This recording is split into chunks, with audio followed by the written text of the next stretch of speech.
Titanic, जिसके डूबने की भविष्यवाणी 14 साल पहले ही की जा चुकी थी, जिसके बारे में शायद ही कोई जानता हो, लेकिन आखिर कब और किसने की थी और क्या थी ये भविष्यवाणी और क्या थी पूरी घटना, आइए जानते हैं। 15 अप्रैल 1912 रात 2:40 पर टाइटैनिक, जिसे कभी ना डूबने वाला जहाज माना जाता था, वो साउथहैम्पटन से न्यूयॉर्क की ओर अपनी पहली यात्रा के दौरान एक विशाल आइसबर्ग से टकराकर नॉर्थ अटलांटिक महासागर में डूब गया। इस हादसे में 1500 लोगों ने अपनी जान गंवाई। जिस विशाल आइसबर्ग से टाइटैनिक टकराया था उसकी ऊंचाई 100 फीट थी और इसके नजर आने के 37 सेकंड के अंदर ही जहाज इससे टकरा गया। और अगर उसके पहले जहाज में मौजूद किसी ने भी इस आइसबर्ग को देखा होता तो टाइटैनिक का रुख मोड़ दिया जाता और शायद हजारों मासूम जानें बच जाती। आप ये जानकर चौंक जाएंगे कि ये आइसबर्ग 39 ईयर सालों से समुद्र में तैर रहा था। ऐसा लग रहा था मानो ये आइसबर्ग इतने लंबे अरसे से टाइटैनिक का इंतजार कर रहा हो। ये जो तस्वीर आप देख रहे हैं ये टाइटैनिक की हाल में ही खींची गई तस्वीर है। इसमें टाइटैनिक का हाल काफी बुरा दिखाई दे रहा है। वैज्ञानिकों के मुताबिक साल 2030 तक टाइटैनिक का जो मलबा है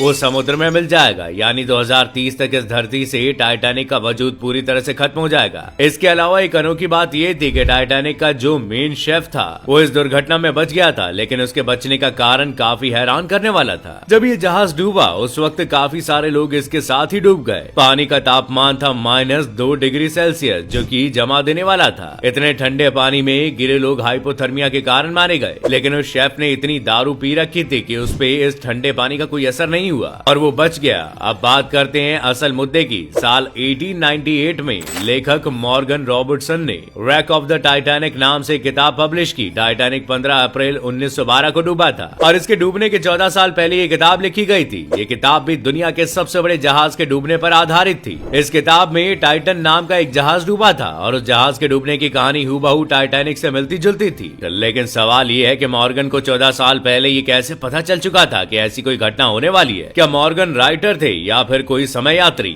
या ये बस एक भाग्य का संयोग था। उस किताब के मुताबिक टाइटन भी कभी ना डूबने वाला जहाज था और टाइटन भी अपनी पहली यात्रा में एक बड़े से आइसबर्ग से टकरा कर डूब गया था। किताब और असलियत में दोनों जहाजों ने अपनी यात्रा अप्रैल के महीने में शुरू की और दोनों ही जहाज न्यूयॉर्क की ओर यात्रा कर रहे थे। दोनों पर ही 2500 के करीब यात्री सवार थे। इन जहाजों में जरूरत से कम लाइफ बोट्स मौजूद थी। मतलब अगर हम इस कहानी के बहुत सारे पहलुओं को जोड़े तो इस किताब की कहानी बिल्कुल टाइटैनिक के हाल से मेल खाती है। पर यह कैसे मुमकिन है कि किसी लेखक ने एकदम वही कहानी अपनी किताब में लिखी जो टाइटैनिक के साथ 14 साल बाद घटी। पर होनी को कौन टाल सकता है। शायद ये इत्तेफाक ही हो जो दोनों की कहानी आपस में इतनी ज्यादा मेल खाती हो। खैर, इस बात का रहस्य आज भी अनसुलझा ही है। इसके अलावा टाइटैनिक से जुड़ी एक और अनोखी घटना हुई जिसे सुनकर आप चौंक जाएंगे। 2 अक्टूबर 1887 अर्जेंटीना में जन्मी वॉयलेट कॉन्स्टेंस जेसोप, जिन्हें मिस अनसिंकेबल का नाम दिया गया। पर क्यों? उन्होंने साल 1908 में British shipping company white star line में बतौर नर्स काम करना शुरू किया,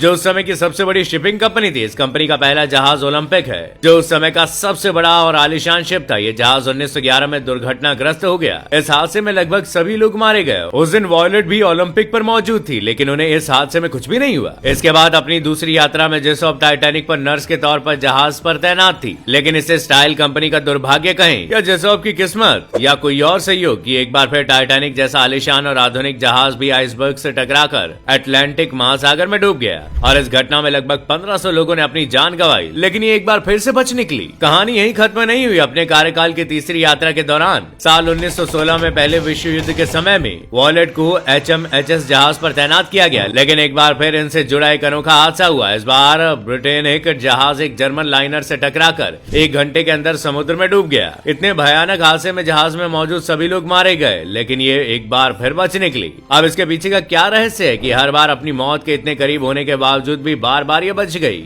ये तो कोई नहीं जानता। इसलिए उन्हें मिस अनसिंकेबल का खिताब दिया गया। दोस्तों, इस बारे में आपकी क्या राय है हमें कमेंट करके जरूर बताइएगा।